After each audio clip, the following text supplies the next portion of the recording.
আসসালামু আলাইকুম, শুভ সকাল। আজ 4 আগস্ট 2025, 20 শ্রাবণ 1432 বঙ্গাব্দ, 9 সফর 1447 হিজড়ি।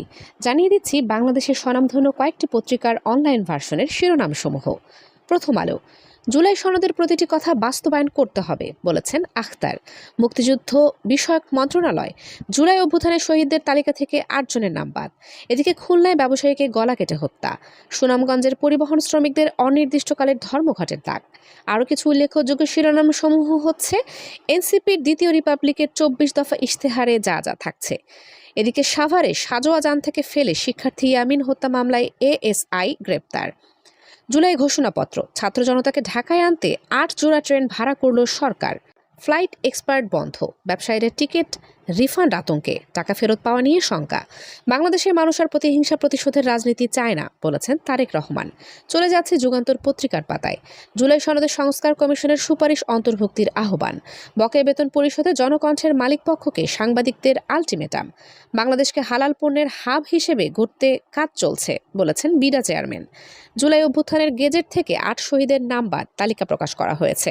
এদিকে ছাত্র জনতা পরিবহনে 8 জোড়া ট্রেন ভাড়া করেছে সরকার। ডেঙ্গুতে আক্রান্ত হয়ে হাসপাতালে ভর্তি 343 জন। 5 আগস্ট ঘিরে বিশেষ অভিযান, কেন্দ্রীয় আওয়ামী লীগ নেতা সহ গ্রেফতার 21 জন। ভেঙে পড়া প্রশাসনিক ব্যবস্থা 1 বছরে ঠিক করা সম্ভব নয় বলেছেন সাখওয়াত। করোনায় ফের মৃত্যুর দুঃসংবাদ। বাংলাদেশকে $150 মিলিয়ন দেবে এডিবি।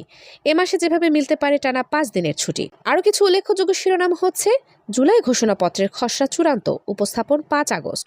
নিউজ প্রকাশে মন্ত্রণালয় থেকে কল দেওয়া হয় না বলেছেন তথ্য উপদেষ্টা। যোগ্য কর্মকর্তাদের পদোন্নতি দিতে প্রধান উপদেষ্টার নির্দেশ। ধেয়ে আসছে শক্তিশালী বৃষ্টি বলয় ঈশান। রাষ্ট্রপতি পদকপ্রাপ্ত কৃষি উদ্যোক্তা মফিজ উদ্দিন মাস্টারের ইন্তেকাল। নবম ওয়েস বোর্ড বাস্তবায়নে কাজ করছে সরকার। চলে যাচ্ছে আমার দেশ পত্রিকার পাতায়, ইসলামপন্থীরা ঐক্যবদ্ধ থাকলে দেশের স্বাধীনতা কেউ ছিনিয়ে নিতে পারবে না বলেছেন আমার দেশ সম্পাদক ডক্টর মাহমুদুর রহমান।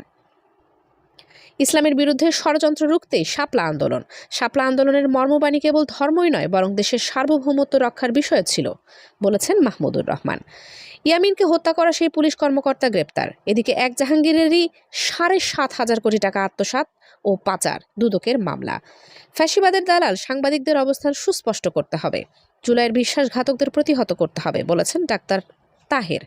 মক্কায় মোজাইকে লেখা সর্ববৃহৎ কোরআন প্রদর্শন। সরিয়ে দেওয়া হলো বড়পুকুরিয়া কয়লাখলির এমডিকে। মুজিববাদী সংবিধান আর রাখতে চায় না বলেছেন সার্জিস আলম। জুলাই ঘোষণাপত্র পাঠ হবে মানিক মিয়া এভিনিউয়ে। চলে যাচ্ছি দৈনিক ইত্তেফাক পত্রিকার পাতায়, জুলাই অভ্যুত্থানের গেজেট থেকে 8 শহীদের নাম বাদ, তালিকা প্রকাশ। ইয়ামিনকে এপিসি থেকে ফেলা এএসআই গ্রেপ্তার। যুক্তরাষ্ট্রের 25 বিশ্ববিদ্যালয়ে 36 কোটি টাকা বৃত্তির অফার পেলেন মিম। এদিকে জামায়াত আমিরের স্বাস্থ্যের খোঁজ নিলেন রাষ্ট্রপতি। সোমবার থেকে দেশের 4 বিভাগে বৃষ্টি বাড়তে পারে। এনসিপি ক্ষমতায় এলে বিলুপ্ত করা হবে র্যাব। জাহাজের জট কমাতে চায় বন্দর কর্তৃপক্ষ। 5 আগস্ট ঘিরে বিশেষ অভিযান, ঢাকায় আওয়ামী লীগের 21 নেতা কর্মী সহ গ্রেপ্তার 1353 জন। জুলাই এলো 30,000 কোটি টাকার রেমিট্যান্স। শিক্ষকদের দক্ষতা বাড়াতে $15 কোটি ঋণ দেবে এডিবি। আল আকসা প্রাঙ্গণে ইসরায়েলি মন্ত্রীর উস্কানিমূলক কার্যকলাপের নিন্দা করল সৌদি। সবশেষে চলে যাচ্ছে নয়দিগন্ত পত্রিকার পাতায়, 5 আগস্ট ঢাকায় লোক আনতে 8 জোড়া ট্রেন ভাড়া করল সরকার। বাংলাদেশে বিভক্তি সৃষ্টি করার অনেক চেষ্টা হচ্ছে বলেছেন মির্জা ফখরুল। জুলাইয়ের মাস্টার মাইন্ড হলেন শ্রমিক, ছাত্র জনতা ও খেটে খাওয়া মানুষেরা বলেছেন ছাত্রদল নেতা ইয়াহিয়া। জামায়াত আমির সুস্থ হয়ে উঠছেন, দেশবাসীকে সালাম জানিয়েছেন। চট্টগ্রামে মিয়া গোলাম পরোয়ার। তারুণের প্রথম ভোট ধানের শীষের জন্য হোক বলেছেন তারেক রহমান। নতুন সংবিধান, সেকেন্ড রিপাবলিক সহ এনসিপির নতুন বাংলাদেশের ইশতেহার। গণ অভ্যুত্থানের প্রত্যাশা পূরণের ছাত্রদলের 9 দফা প্রতিশ্রুতি। এদিকে ব্রাহ্মণবাড়িয়ায় 2 মোটরসাইকেলের সাথে সিএনজির সংঘর্ষে নিহত হয়েছেন 5 জন, আহত হয়েছেন 3 জন। জামায়াত আমিরের স্বাস্থ্যের খোঁজ নিলেন রাষ্ট্রপতি। দেশ থেকে ফ্যাসিবাদ বিদায় করেছি, কিন্তু গণতন্ত্র পুনরায় প্রতিষ্ঠা করতে পারেনি বলেছেন নজরুল ইসলাম খান। রংপুরে শাড়ির দোকানের উদ্বোধনী অনুষ্ঠানে বিদ্যুৎস্পৃষ্টে 2 জনের মৃত্যু, আহত হয়েছে 5 জন। 91 টাকা কমল 12 কেজি এলপিতে। জুলাই সনদ বাস্তবায়নের মধ্য দিয়ে আগামী নির্বাচন হবে বলেছেন নাসির উদ্দিন পাটোয়ারি। সবশেষে জানিয়ে দিচ্ছি আবহাওয়ার সংবাদ। আজকের সম্ভাব্য সর্বোচ্চ তাপমাত্রা 29 ডিগ্রি সেলসিয়াস এবং সর্বনিম্ন তাপমাত্রা 27 ডিগ্রি সেলসিয়াস।